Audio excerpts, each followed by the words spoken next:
अस्सलाम वालेकुम, मैं हूं शाहजेब खानजादा। इमरान खान पाकिस्तान में एनआरओ का इल्ज़ाम लगा रहे हैं और उनके लगाए गए इल्ज़ामात पर उन्हें सबसे ज़्यादा शर्मिंदगी बरतानिया में हो रही है। अब से 3 साल पहले बरतानवी अखबार डेली मेल ने साबिक वज़ीर आला पंजाब और मौजूदा वज़ीर आज़म शहबाज शरीफ से मुताल्लिक एक तहलका खेज रिपोर्ट शाया की थी, जिसमें बरतानिया की तरफ से पाकिस्तान को दिए गए फंड्स में करप्शन के इल्ज़ामात आयद किए गए थे। इस रिपोर्ट को तहरीक इंसाफ शरीफ खानदान के खिलाफ करप्शन का वाज़ेह सबूत करार देती रही, इसे बाकायदा अपने बयानिए का हिस्सा बनाती रही।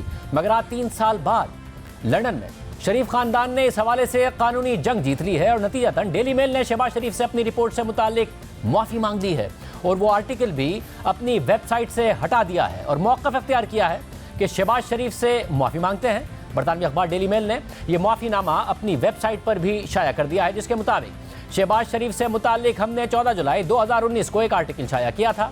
हमने नैब की तरफ से शरीफ खानदान के खिलाफ एक तहकीकात को रिपोर्ट किया था और ये बताया था कि जो पैसे ज़ेर तहकीक हैं उसमें बरतानवी अवाम का वो पैसा भी शामिल है जो पंजाब हुकूमत को डिफिट ग्रांट एड के तौर पर दी गई थी। हम ये तस्लीम करते हैं कि शहबाज शरीफ पर नैब की तरफ से बरतानवी पैसे या डिफिट ग्रांट के हवाले से किसी भी बेज़ाब्तगी का इल्ज़ाम नहीं था। हम इस गलती से मुताल्लिक शहबाज शरीफ से माफ़ी मांगते हैं।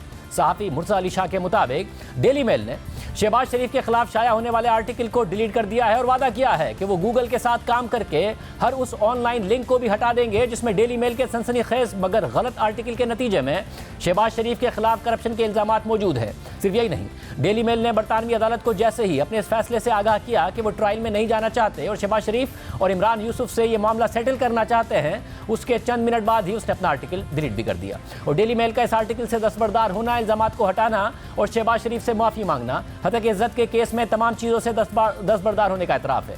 मुर्सा अली शाह के मुताबिक डेली मेल के वकील ने बरतानवी जज को बताया था कि अखबार ने शहबाज शरीफ पर करप्शन का इल्ज़ाम नहीं लगाया, लेकिन जज ने अखबार को इल्ज़ामात से मुताल्लिक सबूत इकट्ठा करने की हिदायत की थी और कहा था कि बरतानिया में होने वाली कार्रवाई का पाकिस्तान में शहबाज शरीफ के केसेस पर कोई असर नहीं होगा, जबकि शहबाज शरीफ और एसोसिएटेड न्यूज़ पेपर्स लिमिटेड के दरमियान होने वाले मुआहदे के मुताबिक शहबाज शरीफ ने एक राजीनामा बरतानवी अदालत में जमा करा दिया है, जिसमें अदालत को आगाह किया है कि इस केस में मुआफ़ी आर्टिकल को हटाना और इल्ज़ामात से बरी होने जैसे मतलूबा नताइज हासिल करने के बाद मैं इसे आगे नहीं बढ़ाना चाहता।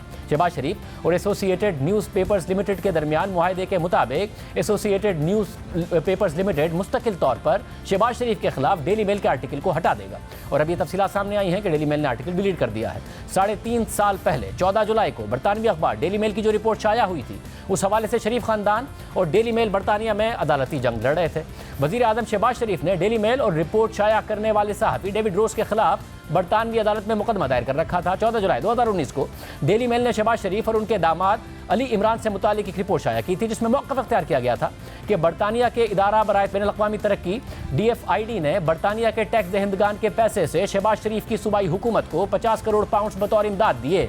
तफ्तीशकारों के मुताबिक डिफिट ने यह रकम जलजला मुतासरीन की बहाली और दीगर इमदादी सरगर्मियों के लिए दी थी, लेकिन शहबाज शरीफ और उनके अहल खाना ने इमदादी रकम में से लाखों पाउंड्स की खुर्द-बुद की और मनी लॉन्ड्रिंग की गई। रकूम शहबाज शरीफ के बच्चों, उनकी बेगम और दामाद अली इमरान को मुंतकिल की गई। रिपोर्ट में कहा गया था कि इस मनी लॉन्ड्रिंग से सबसे ज़्यादा फ़ायदा शहबाज शरीफ ने हासिल किया और उन्होंने इस रकम से अपनी जायदादों में इजाफा किया और कई नई जायदादें खरीदी। ये रिपोर्ट तहरीक इंसाफ के दौरे हुकूमत में सामने आ गई थी और तहरीक इंसाफ की हुकूमत ने इस रिपोर्ट को शरीफ खानदान की मुबैना करप्शन का वाज़ेह सबूत करार दिया था। मगर नून लीग ने डेली मेल की इस खबर को बेबुनियाद करार देकर दावा किया था कि इस रिपोर्ट के पीछे तहरीक इंसाफ की हुकूमत है, जिसके बाद शहबाज शरीफ ने इस रिपोर्ट से मुतालिक 2019 में ही डेली मेल और डेविड रोज को लीगल नोटिस भेजा और फिर जनवरी 2020 को बाकायदा लंदन की अदालत में इस हवाले से मुकदमा दायर कर दिया, जिसके बाद फरवरी 2021 में बरतानवी अदालत ने केस के पहले राउंड में यह करार दिया कि जो आर्टिकल शाया हुआ उसमें हतक आमेज बातें हैं और डेली मेल की जिम्मेदारी है कि उन्होंने आर्टिकल में जो इल्ज़ामात आयद किए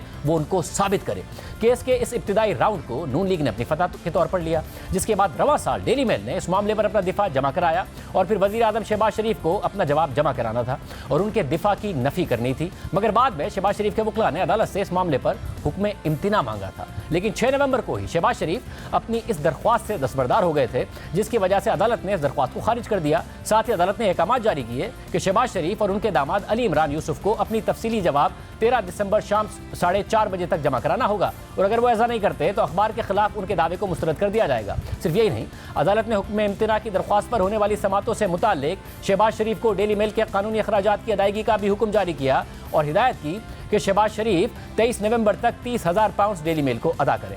यह जुर्माना अपने ही हुक्म इम्तना की दरख्वास्त वापस लेने पर हुआ था, ना कि कुछ साबित होने पर हुआ था। मगर अपने ही हुक्म इम्तना की दरख्वास्त वापस लेने पर जुर्माना हुआ तो इमरान खान बरतानवी निज़ाम की मिसालें देने लगे और ये कहने लगे कि शहबाज शरीफ बरतानिया में हतक इज्जत के केस में पेश नहीं हो रहे और अब उन पर जुर्माना हो गया है। शहबाज शरीफ को यह नहीं पता कि वो किधर फंस गया है।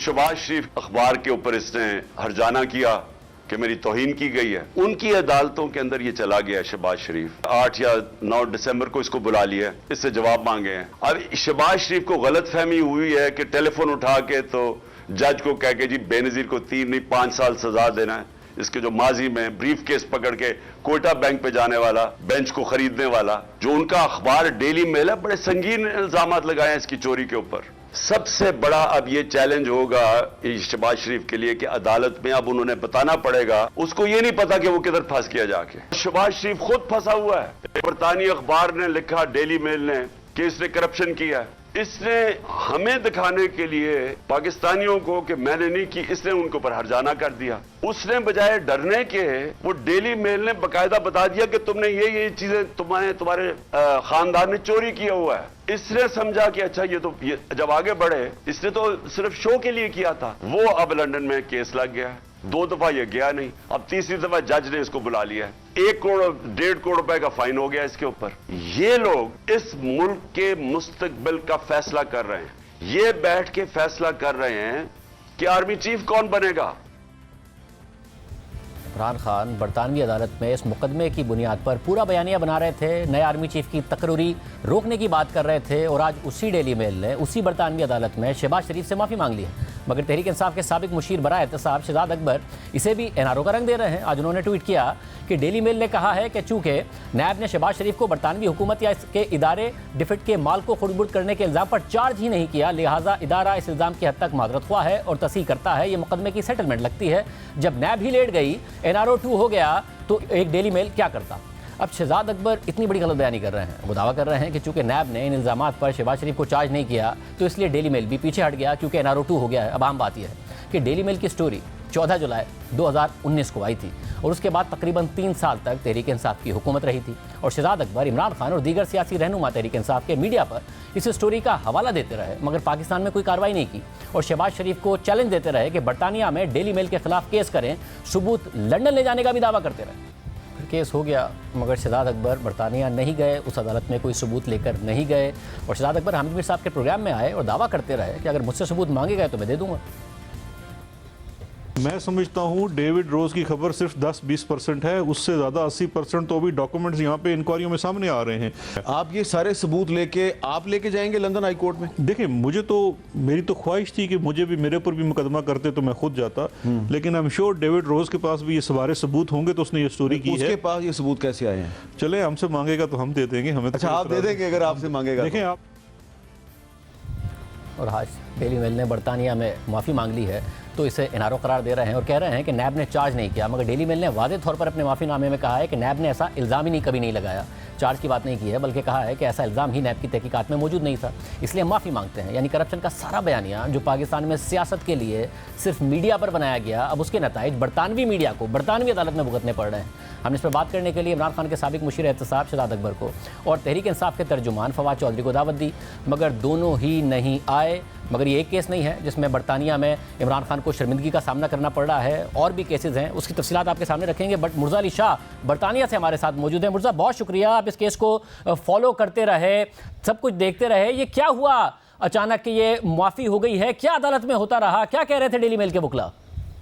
जी शाहजेब, एक लंबी स्टोरी है, लेकिन मुख्तसरन मैं आपको ये बताऊंगा कि डेली मेल को इस आर्टिकल जो छापने की कीमत है वो तकरीबन अब तक 1.5 मिलियन पाउंड्स की पड़ चुकी है। आज की डेट तक जब उन्होंने ये अग्रीमेंट साइन किया, माफ़ी मांगी है, इसमें जो शहजाद अकबर के मैंने शॉर्ट सुने, उन्होंने मुख्तलिफ मौके पर उन्होंने क्या कहा कि आपको याद होगा फरवरी 2021 में हमने रिपोर्ट किया था कि जो मीनिंग ट्रायल हुआ जस्टिस मिस्टर निकलन के सामने, वो शहबाज शरीफ जीत चुके हैं। हमने ये कहा था कि उस जो हियरिंग हुई है उसमें डेली मेल के लिए मुश्किलात खड़ी हो गई हैं। उस वक्त शाहजेब डेली मेल को कहा गया था उनके वकला की तरफ से कि आप माफी मांग रहे हैं, लेकिन फिर बहुत इंटरेस्टिंग उसके इवेंट्स हुए। हमारे पास शाहजेब 7,000 पेजेस की पूरी जो हिस्ट्री है मैंने पढ़ी है, मैं पूरे कोर्ट के जो प्रोसीडिंग्स है उसको मैं उससे फैमिलियर हूँ दोनों साइड से। और इसमें हुआ यह है कि डेली मेल ने 9 दफा उन्होंने एक्सटेंशन मांगी कि उनको टाइम चाहिए डिफेंस जमा कराने के लिए। पहले उन्होंने कहा कि उन्हें पाकिस्तान में सिक्योरिटी थ्रेट है, फिर उन्होंने कहा कोविड के रिस्ट्रिक्शंस है, और फिर अभी पीटीआई की हुकूमत थी, ये अक्टूबर नवंबर की बात है, डेली मेल का एक बड़ा डेलीगेशन पाकिस्तान गया जिसको फैसिलिटेट किया गया वहां पर, और उनको एक बार फिर बहुत सारे लोगों से मिलाया गया, उनको कुछ डॉक्यूमेंट्स दिए गए। लेकिन उससे पहले आपको याद होगा कि जब डेविड रोज ने ये आर्टिकल छापा था तो उन्होंने कहा था कि हमारे पास सारे एविडेंस है और हम एविडेंस पाकिस्तान से लेकर आने के बाद हम ये करप्शन, किकबैक्स और मनी लॉन्ड्रिंग की एलिगेशन लगा रहे हैं। लेकिन पिछले साल जो अक्टूबर नवंबर में डेलीगेशन वापस आया तो उसके बाद कंक्लूसिव जो एविडेंस दिया गया था डेली मेल को, एसोसिएटेड न्यूज़पेपर्स को, उनके अपने बैरिस्टर्स की तरफ से, वो ये था कि आप शहबाज शरीफ से कोई ये केस किसी भी सूरत में जीत नहीं सकते, इसलिए कि जो क्वालिटी ऑफ एविडेंस था वो सिर्फ और सिर्फ सियासी बयानात थे और मुख्तलिफ जो स्टोरियां थी जो डेली मेल के एक अपने बैरिस्टर हैं जिन्होंने मुझे बताया कि ये मुख्तलिफ स्टोरीज थे, फेयरी टेल्स थी और चीज़ों को कनेक्ट करने की कोशिश की गई थी। जो बरतानिया में जो जस्टिस निकलन ने कहा था कि आपने अब साबित करनी है money laundering, corruption, British tax payers की चोरी, किकबैक्स, कमीशन, खुर्द-बुर्द, और ये कि शहबाज शरीफ और अली इमरान यूसुफ जो उनके दामाद हैं कि उन्होंने किस तरह से ये करप्शन की। उनके अपने वकला ने डेली मेल को बता दिया था कि ये स्टोरी ओवर आपके लिए। उसके बावजूद और ये बात तहरीक इंसाफ की हुकूमत में बता दी थी जब उन्होंने एविडेंस देखी और बताई अदालत को, ये तहरीक इंसाफ की हुकूमत में हो गया था। शाहजेब, ये तहरीक इंसाफ लास्ट ईयर अक्टूबर में हुकूमत में थी, उस वक्त तो एविडेंस आया था जो आखिरी आया। उससे पहले जो फरवरी 2021 में डेली मेल के अपने वकला ने कोर्ट रूम में, उसमें आप गार्डियन की रिपोर्ट पढ़ लें, कोर्ट रूम में डेली मेल के वकला ने कहा था कि हम शहबाज शरीफ पर करप्शन का एलिगेशन नहीं लगा रहे। उन्होंने कहा शहबाज शरीफ ने करप्शन नहीं की। जस्टिस निकलन ने फरवरी 2021 में उसने डेली मेल के वकला से पूछा कि ये फिर पूरा आर्टिकल आपने क्या छापा था, इस पर उन्होंने कहा कि नहीं, शहबाज शरीफ पर पाकिस्तान में केसेस चल रहे हैं। जस्टिस निकलन ने अपनी रूलिंग में कहा था, और ये आज जो एग्रीमेंट, आप उस एग्रीमेंट को देख लें जो आज साइन हुआ है, उसमें लिखा हुआ है कि जस्टिस निकलन ने कहा था कि अब अगर शहबाज शरीफ पाकिस्तान में उनकी कन्विक्शन हो भी जाती है तो आपको बरतानिया में सेपरेटली साबित करनी पड़ेगी। उसके बाद डेली मेल के वकला ने उन्हें कहा था कि आप ये केस नहीं जीत सकते, लेकिन उसके बावजूद जो डेली मेल के लिए चूंकि बहुत हाई स्टेक केस था, वो देखते रहे कि शायद उनको हेल्प मिल जाए, मदद आए, लेकिन जो सारी मदद आई उसके बाद भी यही कुछ हुआ। लेकिन एक और चीज जो आपने हुक्म इम्तनाई और जो पिछले दिनों एक स्टोरी आई थी उसके हवाले से मैं ये जो हुक्म इम्तना का मामला हुआ, मुझे याद है कि आपने उसको रिपोर्ट किया कि भाई ये स्टे ऑर्डर शहबाज शरीफ ने वापस लिया है, ये तो मामला अब आगे बढ़ेगा। तो मुझे याद है आपकी बड़ी ट्रोलिंग की गई, आपको बहुत ज़्यादा आप पर तनकीद की गई, मगर फिर वो क्या हुआ था, क्या मामला था जब आप पर इतना तनकीद हो रही थी?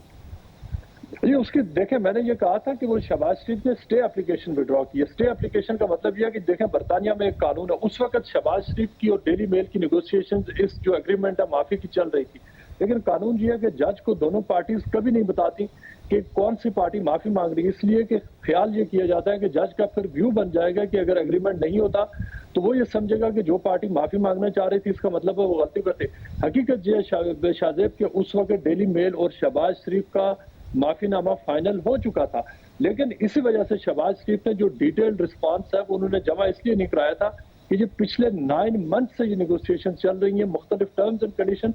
डेली मेल कह रहा था कि हम एक माफीनामा मांग लेते हैं, आर्टिकल नहीं हटाएंगे। असल मसला यह था, शहबाज शरीफ के वकला कह रहे थे कि नहीं, हम माफी मांग, आपको फुल फ्लैज हमारी कंडीशन माननी है। फिर वो अली इमरान यूसुफ थे, उनका एक अपना स्टांस था, क्योंकि उनका केस शहबाज शरीफ के केस से बिल्कुल मुख्तलिफ था।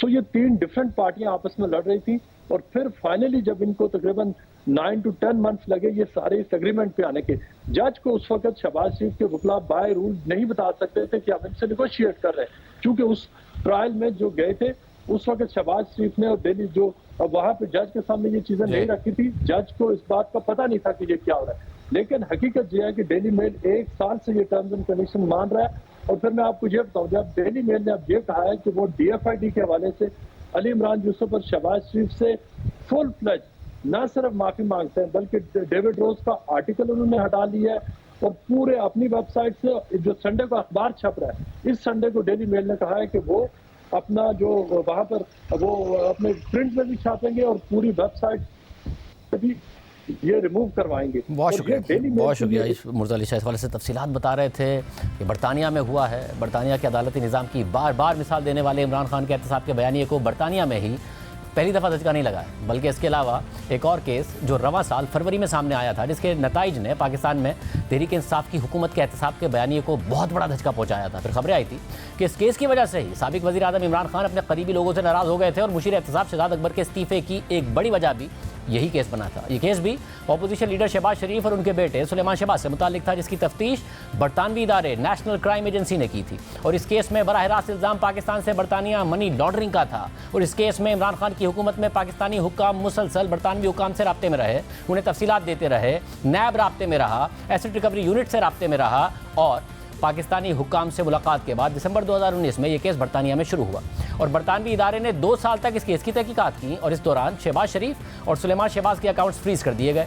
लेकिन फिर 10 सितंबर 2021 को नेशनल क्राइम एजेंसी ने बरतानवी अदालत में दरख्वास्त दायर की और अदालत को आगाह किया कि इदारे की तहकीकात मुकम्मल हो गई हैं और तफ्तीशकारों को शहबाज शरीफ और सुलेमान शहबाज के खिलाफ अकाउंट से पाकिस्तान से बरतानिया और बरतानिया से पाकिस्तान होने वाली ट्रांजेक्शंस में मनी लॉन्ड्रिंग, फ्रॉड या दीगर बेज़ाब्तियों के कोई सबूत नहीं मिले। जिसके बाद बरतानवी अदालत ने शहबाज शरीफ और सुलेमान शहबाज के मुंजमद अकाउंट्स को बहाल कर दिया था। बरतानिया में इस केस की तहकीकात के नताइज आने के बावजूद भी इमरान खान बरतानिया का हवाला देते थे और कहते रहे कि शहबाज शरीफ बरतानिया में होते तो अपनी शक्ल नहीं दिखा सकते। 1.5 घंटे की तकरीर करता है पार्लियामेंट में, बरतानिया में होता पार्लियामेंट क्या उसको शक्ल कहीं नहीं दिखा सकता था, क्योंकि उनकी अखलाकियात ऊपर है।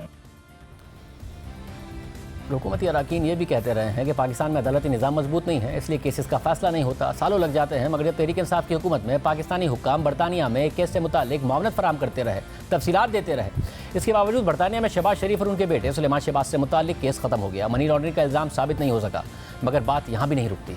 इससे पहले रवा साल ही ब्रॉडशीट स्कैंडल को मंजरेआम पर लाने वाले और नवाज शरीफ पर करप्शन और बैरून मुल्क पैसा छुपाने का इल्ज़ाम लगाने वाले कावे मूसवी ने नवाज शरीफ से माफ़ी मांग ली थी। और ये कावे मूसवी वही हैं जिनके मुख्तलिफ दावों पर वज़ीर आज़म इमरान खान नून लीग के खिलाफ बयानियाँ बनाते रहे और वज़ीर आज़म इमरान खान की टीम के अहम अरकान उनसे जाकर बरतानिया में मुलाकात करते रहे। मगर बाद में कावे मूसवी ने वाज़ेह किया कि उनकी तहकीकात में नवाज शरीफ के खिलाफ करप्शन, चोरी और बैरून मुल्क एक धेले की रकम छुपाने के सबूत नहीं मिले। क्या आपको नवाज शरीफ के खिलाफ खुफिया असासों या मुल्क से बाहर लाखों पाउंड्स और डॉलर छुपाए रखने जैसे संगीन इल्जामात के हवाले से कोई शवाहिद मिले? Not 1 rupee. 1 रुपया भी नहीं मिला। हमने कई बार छुपी हुई दौलत का पता लगाया है, मगर साबिक वज़ीर आज़म नवाज शरीफ और उनके ख़ानदान के किसी भी फ़र्द के खिलाफ 1 भी रुपया रखने का सबूत नहीं मिला। मुझे नैब की तरफ से साबिक वज़ीर आज़म नवाज शरीफ के खिलाफ स्कैंडल्स का हिस्सा बनने पर माफ़ी मांगने पर कोई हिचकिचाहट नहीं होगी। कौमी एहतसाब ब्यूरो का इदारा जिसके खिलाफ भी चाहे दंदनाते हुए कार्रवाई कर देता है। ये मुकम्मल फ्रॉड है। मेरा हुकूमत पाकिस्तान के साथ बराह रास्त राब्ता था। मैंने लंदन में एक वज़ीर के साथ लंच भी किया। एक और वज़ीर के साथ मेरा फ़ोन पर राब्ता भी था, जिन्हें इमरान खान ने मुझसे बात करने के लिए ख़ास तौर पर कहा था। उन्होंने लूटी हुई दौलत के हवाले से ज़र्रा बराबर भी दिलचस्पी का मुजाहरा नहीं किया, बल्कि मुझे महसूस हुआ कि उन्हें इसके नतीजे में सामने वाले हक़ाइक़ मुखालफीन के खिलाफ इस्तेमाल करने में ज़्यादा दिलचस्पी थी, जो मेरा नैब के साथ पहले दिन से तजुर्बा रहा है। आपके सवाल का जवाब ये है कि इमरान खान ने जो वादे किए थे वो पूरे क्यों नहीं हुए? वो पूरे इसलिए नहीं हुए क्योंकि उनकी नीयत ही कुछ और थी। कावे मूसवी के ब्रॉडशीट स्कैंडल का मामला मुशर्रफ दौर से शुरू हुआ था, जब परवेज़ मुशर्रफ की हुकूमत ने ब्रॉडशीट से मुआहदा किया था, जिसका मकसद सियासतदानों के बैरून मुल्क असासों और पैसों का सुराग लगाना था। और इन सियासतदानों में नवाज शरीफ का नाम प्राइम टारगेट में शामिल था। मगर 2003 में ही हुकूमत पाकिस्तान ने यकतरफा तौर पर ब्रॉडशीट से मुआहदा मनसूख कर दिया और ब्रॉडशीट मुआहदे के तहत जुर्माने की अदायगी के लिए बरतानवी अदालत चला गया। और दिसंबर 2020 में बरतानवी अदालत ने पाकिस्तानी हुकूमत पर नैब की तरफ से तकरीबन 29 मिलियन डॉलर्स की अदायगी का जुर्माना आयद किया, जबकि एक अंदाजे के मुताबिक मजमूई तौर पर पाकिस्तान को इस केस में 60 से 65 मिलियन डॉलर से जायद का नुकसान बर्दाश्त करना पड़ा। यानी पाकिस्तान को 10 अरब रुपए से जायद का नुकसान हो गया, मगर वापस 1 रुपया नहीं मिला, कोई इल्ज़ाम साबित नहीं हुआ। और इसी दौरान ब्रॉडशीट कंपनी के सरबराह कावे मूसवी मुसलसल इंटरव्यूज़ देते रहे। अपोजिशन की सबसे बड़ी जमात नून लीग पर, उसकी इस हुकूमत पर और परवेज़ मुशर्रफ के दौर में होने वाले एहतसाब पर सवालात उठाते रहे। और हुकूमत इस तनाज़े को अपोजिशन के खिलाफ इस्तेमाल करती रही। उस वक्त तहरीक इंसाफ की हुकूमत। जनवरी 2021 में इमरान खान ने बहैसियत वज़ीर आज़म ब्रॉडशीट के सरबराह के एक दावे का जिक्र किया। वो ब्रॉडशीट वाले ने कहा कि एक पाकिस्तानी ने, और वो भी बता नहीं रहा कि हमारा पाकिस्तानी सियासतदान ने, सऊदी अरेबिया से लंदन के बैंक में 1 अरब डॉलर भेजा। 1 अरब डॉलर एक आदमी ने भेजा।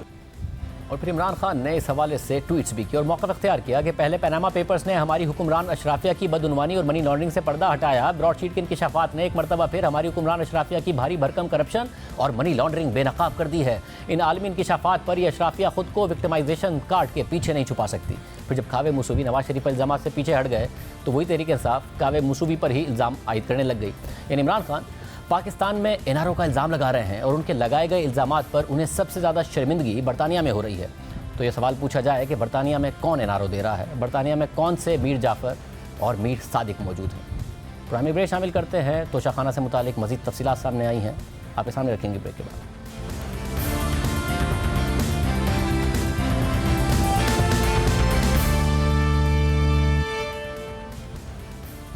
सऊदी वली अहद मोहम्मद बिन सलमान ने इमरान खान को बतौर वज़ीर आज़म पाकिस्तान एक कीमती घड़ी का सेट तोहफे में दिया, मगर इमरान खान ने चंद महीने बाद ही ये पूरा सेट फ़रोख्त कर दिया और अपनी हुकूमत में हर मुमकिन कोशिश करते रहे कि आवाम को यह ना पता चले कि सऊदी वली अहद का तोहफ़ा उन्होंने बेच दिया है। लेकिन इमरान खान की यही कोशिश एक बड़े स्कैंडल का बाइस बन गई और आखिरकार खुद इमरान खान को सबके सामने मानना पड़ा कि उन्होंने इस कीमती घड़ी का सेट फ़रोख्त कर दिया है और जो उनकी अपनी हुकूमत के मुताबिक भी कीमत बनती थी उसका भी 50% नहीं बल्कि 20% कौमी ख़जाने में जमा कराया था, और वो भी उस वक्त जब उनका अपना 50% अदायगी का नया कानून लागू हो चुका था और 35 दिन भी गुजर चुके थे। और यूँ इमरान खान तोशाखाना स्कैंडल में जो भी दिफा पेश कर रहे हैं उससे उन पर मजीद सवालात उठ रहे हैं। 15 नवंबर को उमर फारूक ज़हूर ने जब यह दावा किया कि उन्होंने इमरान खान की कीमती घड़ी का सेट दुबई में फरागोगी से 28 करोड़ रुपए में ख़रीदा था, तो इमरान खान और उनकी जमात ने हाथ से लिखी हुई एक रसीद दिखाकर मौक़िफ़ इख्तियार किया कि उनसे यह कीमती तोहफे उमर फारूक ज़हूर ने नहीं बल्कि 22 जनवरी 2019 को इस्लामाबाद में आर्ट ऑफ टाइम नामी दुकान के मालिक मोहम्मद शफीक ने ख़रीदे थे और कैश में 5 करोड़ रुपए से ज़ायद अदा कर दिए थे। फिर उसी वक्त ही तहरीक इंसाफ का यह दिफा मुबैना तौर पर मशकूक हो गया था कि इमरान खान ने कैसे एक छोटी सी टूटी फूटी दुकान में करोड़ों रुपए की इतनी बड़ी डील कर ली और वो भी कैश की सूरत में कर ली। और ये शफीक नामी दुकानदार कहाँ गायब है, सबको तलाश थी कि कहीं से मोहम्मद शफीक का मौक़िफ़ सामने लाया जाए। मगर आज अचानक खुद मोहम्मद शफीक मंजर-ए-आम पर आ गए हैं और दुबई में पाकिस्तानी कौंसल खाने में पहुँचकर इस पूरे स्कैंडल पर अपना मौक़िफ़ पेश कर दिया है। मोहम्मद शफीक ने दावा किया है कि उन्होंने इमरान खान से ग्राफ की ये घड़ी ख़रीदी नहीं है और रसीद भी उन्होंने नहीं लिखी। जी, मेरा नाम मोहम्मद शफीक है और मैं गोल मार्केट में शॉप है जिना सुपर में 18 नंबर में शॉप थी F7 में जिना सुपर मार्केट में। और मैं ये बावर कराना चाह रहा हूँ कि ये मेरी स्टेटमेंट है कि ये जो मेरे ख़िलाफ़ एक प्रोपेगेंडा चल रहा था मेरी शॉप के ख़िलाफ़ कि जी ये मैंने इमरान खान की घड़ी ख़रीदी है ग्राफ के नाम से, तो ना वो मेरा बिल है, ना मेरे साइन है, ना वो मेरी हैंड राइटिंग है। ये जो है सारा मेरा मिसयूज़ हुआ है, मेरी अपना स्टैम्प और मेरा सारा कुछ। तो मैं इस चीज़ पर बड़ा ये काफ़ी अरसे से मैं खामोश था, सिर्फ इसी वजह से कि शायद इसमें कोई खामोशी आ जाए, लेकिन वो मुझे हर तरफ से बड़े परेशानी हुई और इसका मैं बिल्कुल डिनाई करता हूँ कि ना मैंने वो वॉच ख़रीदी और ना मुझे इसका कुछ इल्म है। और इस चीज़ का मैं बिल्कुल डिनाई कर रहा हूँ कि ना मैंने वो वॉच ख़रीदी। मैं दोबारा इसलिए रिपीट कर रहा हूँ कि मेरा इससे कोई ताल्लुक़ ही नहीं है, ठीक है। और ये मेरा सियासी तौर पे जो नाम लिया जा रहा है बार बार, शफीक ने ख़रीदी, तो इस चीज़ को मैं बिल्कुल डिनाई करता हूँ। और अगर कोई दोबारा मुझे इस मामले में कोई अगर घसीटा जाएगा तो मैं उसका कानूनी जो है कुछ करूँगा, क्योंकि मैं बहुत परेशानी के मैंने ये टाइम गुजारा है और इसमें क्योंकि मुझे अपना कारोबार बंद करना पड़ गया, इसी वजह से मुझे दुकान भी बेचनी पड़ गई। मोहम्मद शफीक ने दुबई में पाकिस्तानी कौंसल खाने में अपना तहरीरी बयान भी जमा कराया है जिसमें लिखा है कि बहुत सी मीडिया और सोशल मीडिया पोस्ट में मेरी कंपनी के नाम का गलत इस्तेमाल किया जा रहा है। मैं इकरार करता हूं कि हमने 5 करोड़ 10 लाख रुपए की ग्राफ की कोई घड़ी और उसके साथ लगी हुई 70 लाख रुपए की ज्वेलरी ना कभी खरीदी और ना ही किसी को बेची। मेरी दुकान का नाम कंपनी के लेटर हेड और मोहर का मखसूस सियासी मकासद के लिए और मीडिया हाउसेज में हमारी इजाज़त के बगैर गलत इस्तेमाल किया जा रहा है। आखिर में मोहम्मद शफीक ने अपनी दुकान की साख को नुकसान पहुंचाने की कोशिश करने वालों के खिलाफ कानूनी कार्रवाई करने की भी धमकी दी। अब आम बात यह है कि तहरीक इंसाफ जिस शख्स को इतनी कीमती घड़ी का खरीदार बनाकर पेश कर रही थी और जिसकी दुकान की रसीद की बुनियाद पर अपना दिफा पेश कर रही थी और साथ ये भी कह रही थी कि उसकी जान को खतरा है इसलिए वो बैरून मुल्क गया हुआ है, लेकिन आज वही मुबैना खरीदार सामने आ गया है और उसने खुद दुबई में पाकिस्तानी कौंसल खाने में पेश होकर अपना बयान रिकॉर्ड करा दिया है और इस खरीदो फरोख्त से लाताल्लुकी का इजहार भी कर दिया है। मगर जिस दिन उमर फारूक ज़हूर ने हमारे प्रोग्राम में यह दावा किया कि उन्होंने फरागोगी से दुबई में ये तोहफे खरीदे थे, तो अगले दिन शेरी मज़ारी, फवाद चौधरी और जुल्फी बुखारी ने बाकायदा प्रेस कॉन्फ्रेंस की उमर फारूक ज़हूर के इल्ज़ामात की तरदीद की और ये दिफा पेश किया और कहा कि जिस खरीदार को घड़ी बेची गई उसका नाम सामने नहीं ला सकते, उसकी जान को खतरा है। भाई ने बोला कि एक तो डीलर का मालूम है, तो आप लोग जिसके थ्रू ये बेची गई और जिसको बेची गई है घड़ी, उसको सामने क्यों नहीं लेके आ जाए ताकि इशू खत्म हो जाए? उसको भी जो डीलर्स थे, देखें ये जो ही हमारी गवर्नमेंट गिरी, इनने टारगेट किया कि सबसे सेंसिटिव पॉइंट्स, वो बेचारा कत्ल ही ना हो जाए, उनके से सेंसिटिव। मैं उनका नाम इसलिए नहीं ले रहा कि ये ना हो कि उनके साथ भी वही हो जाए जो बाकी FIA के लोगों के साथ हुआ है और अरशद शरीफ के साथ भी हुआ है। लेकिन बात ये कि वो एक डीलर है, तो वो बहुत सामने इंशाल्लाह उनसे बात भी हो जाएगी, तो इसमें कोई ढकी छुपी बात नहीं। और वो FIA की रियासत में रह चुका है, FIA ने पूरी कोशिश की है। अगर उसने कोई गलत चीज़ की होती या कोई गलत चीज़ हुई होती है उस वक्त, तो जब FIA ने उसको ढका हुआ था उसी वक्त हकायक निकल आते हैं। अच्छा जी, ये हमें एग्जैक्ट नहीं पता कि उसने आगे किसको दिया। अभी इकरार भी पाकिस्तान में नहीं आया है सामने मोहम्मद शफीक का, बल्कि मुत्तहिदा अरब अमारात से आया है। और बाद में खुद जुल्फी बुखारी ने बार बार बता दिया था कि यह घड़ी शफीक नामी वॉच डीलर को ही बेची गई। तहरीक इंसाफ मोहम्मद शफीक का नाम लेकर दावा कर रही थी कि घड़ी तो शफीक की दुकान में बेची गई है, उसमें फराह खान गोगी कहाँ से आ गई है, मगर मोहम्मद शफीक खुद कह रहे हैं कि उनका घड़ी की खरीदो फरोख्त से कोई ताल्लुक नहीं है। और तहरीक इंसाफ मोहम्मद शफीक को झूठा साबित करने के लिए कोई बैंकिंग ट्रांजेक्शन दिखाने को भी तैयार नहीं है। अगर मोहम्मद शफीक के इस दावे का उनके और उनके कारोबार के टैक्स रिटर्न से भी जायज़ा लिया जाए तो ये बात सामने आती है कि मोहम्मद शफीक और उनकी दुकान की इतनी माली हैसियत ही नहीं थी कि वो इमरान खान से 5 करोड़ रुपए से जायद में इतनी कीमती घड़ी का सेट खरीद सके। उनकी तो 5 साल की मजमूई आमदनी और मजमूई खरीदारी भी 5 करोड़ रुपए नहीं बनती। कल द न्यूज़ में कासिम अब्बासी ने मोहम्मद शफीक के 2018 से लेकर 2022 तक के टैक्स रिटर्न्स और बैंक स्टेटमेंट्स का तफसीली जायजा लेकर अपनी स्टोरी में बताया था कि द न्यूज़ को दस्तयाब सरकारी अदाद-ओ-शुमार जाहिर करते हैं कि मोहम्मद शफीक और उनकी घड़ियों की दुकान आर्ट ऑफ टाइम की वेल्थ स्टेटमेंट और टैक्स रिटर्न से इमरान खान से 5 करोड़ रुपए में इस कीमती घड़ी का सेट खरीदने की उनकी इस्तिताअत का कोई सुराग नहीं मिलता। मोहम्मद शफीक की जानिब से साल 2018 से साल 2022 में जमा कराए गए टैक्स गोशवारों के मुताबिक आर्ट ऑफ टाइम की टोटल आमदनी इन 5 सालों में तकरीबन 1 करोड़ 20 लाख रुपए है, जो मोहम्मद शफीक की घड़ियों की दुकान के कारोबार के इनकम टैक्स गोशवारों में डिक्लेयर की गई है। खुद मोहम्मद शफीक के कारोबार की इनकम टैक्स रिटर्न जाहिर करते हैं कि साल 2018 में मोहम्मद शफीक के कारोबार की मजमूई आमदनी ही तकरीबन 20 लाख रुपए रही थी और इस साल मोहम्मद शफीक की घड़ियों की दुकान आर्ट ऑफ टाइम की मजमूई खरीदारी तकरीबन 80 लाख रुपए थी। साल 2019 में इस दुकान ने तकरीबन 34 लाख रुपए की आमदनी जाहिर की और 2019 में आर्ट ऑफ टाइम का ओपनिंग स्टॉक 8,50,000 रुपए और क्लोजिंग स्टॉक 9,30,000 रुपए रहा। इसी तरह 2020 में आर्ट ऑफ टाइम ने 17 लाख रुपए की आमदनी जाहिर की। उस तरह दुकान का ओपनिंग स्टॉक 9,30,000 और क्लोजिंग स्टॉक 18 लाख रुपए रहा, जबकि 2021 और 2022 में आर्ट ऑफ टाइम ने मजमूई तौर पर 50 लाख रुपए की आमदनी जाहिर की। खबर में मजीद लिखा है कि इन 5 सालों के दौरान मोहम्मद शफीक की वेल्थ स्टेटमेंट जाहिर करती है कि उनके कुल असासे 2018 में 28 लाख रुपए से बढ़कर 2022 में 1 करोड़ 6 लाख रुपए हो गए। इसके अलावा मोहम्मद शफीक ने 2020 में अपनी बीवी के नाम पर 19 तोला सोना भी जाहिर किया था, मगर कहीं भी उस घड़ी से मुताल्लिक कुछ नहीं बताया जो उन्होंने इमरान खान से खरीदी थी। मजीद ये कि मोहम्मद शफीक के बैंक अकाउंट की तफसीलात ये जाहिर करती हैं कि 2019 से अब तक मोहम्मद शफीक के बैंक अकाउंट्स में सबसे ज़्यादा 45 लाख रुपए तक का ही बैलेंस था और इस अरसे के दौरान उसने ज़्यादा से ज़्यादा 10 लाख रुपए निकाले थे। कासिम अब्बासी की खबर के मुताबिक मोहम्मद शफीक की दुकान आर्ट ऑफ टाइम के इनकम टैक्स रिटर्न से मजीद इंकिशाफ होता है कि इस दुकान ने इन 5 सालों में सबसे ज़्यादा 18 लाख रुपए का स्टॉक रखा था, जबकि आर्ट ऑफ टाइम के जरिए 2018 से 2020 तक मजमूई खरीदारी ही तकरीबन 2 करोड़ रुपए रही। इसका मतलब यह है कि इन तमाम सालों में आर्ट ऑफ टाइम की जानिब से खरीदी गई घड़ियों की कुल मालियत ही 2 करोड़ रुपए है, मगर वाज़ेह रहे कि इमरान खान ने इसी दुकान और इसी शख्स मोहम्मद शफीक को 5 करोड़ रुपए की घड़ी फरोख्त करके रसीदें जमा कराई थी।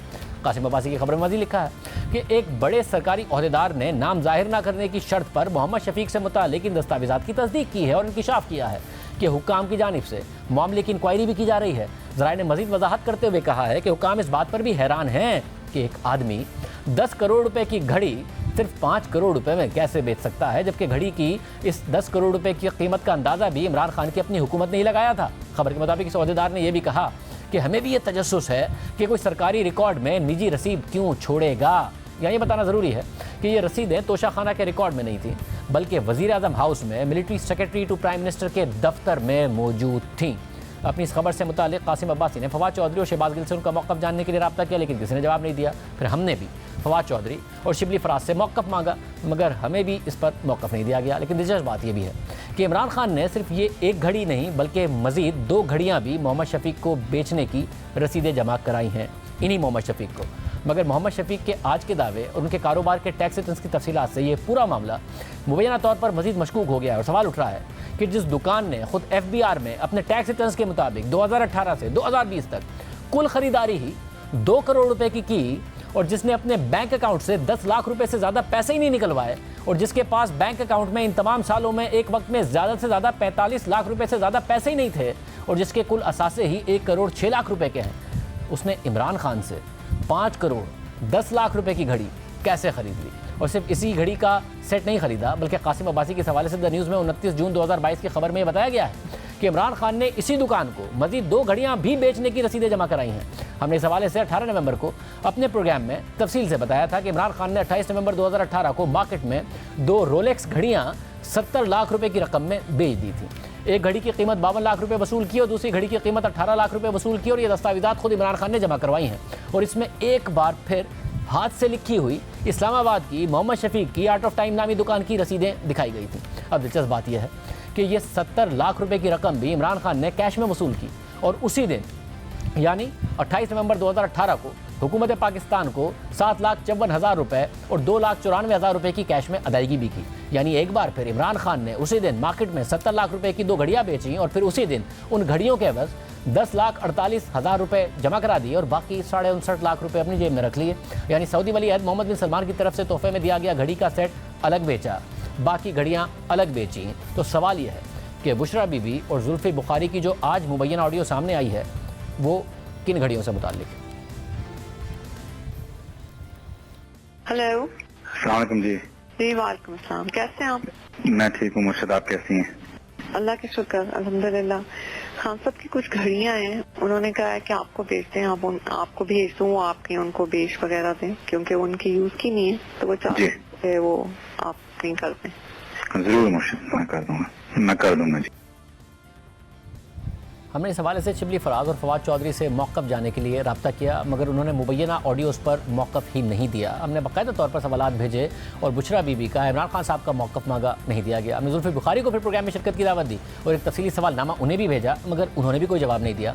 लेकिन दूसरे चैनल्स पर जुल्फी बुखारी ने मुबैना ऑडियो को एडिटेड और टेम्पर्ड करार दिया और साथ ही कहा कि उन्होंने इस्लामाबाद में ना कोई घड़ी ख़रीदी और ना ही बेची।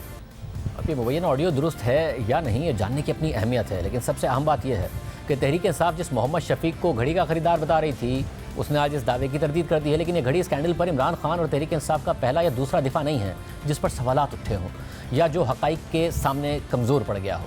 उनके ऐसे कई दावे हैं जिनका आज खुद इमरान खान और उनकी पूरी जमात दिफा नहीं कर पा रही है।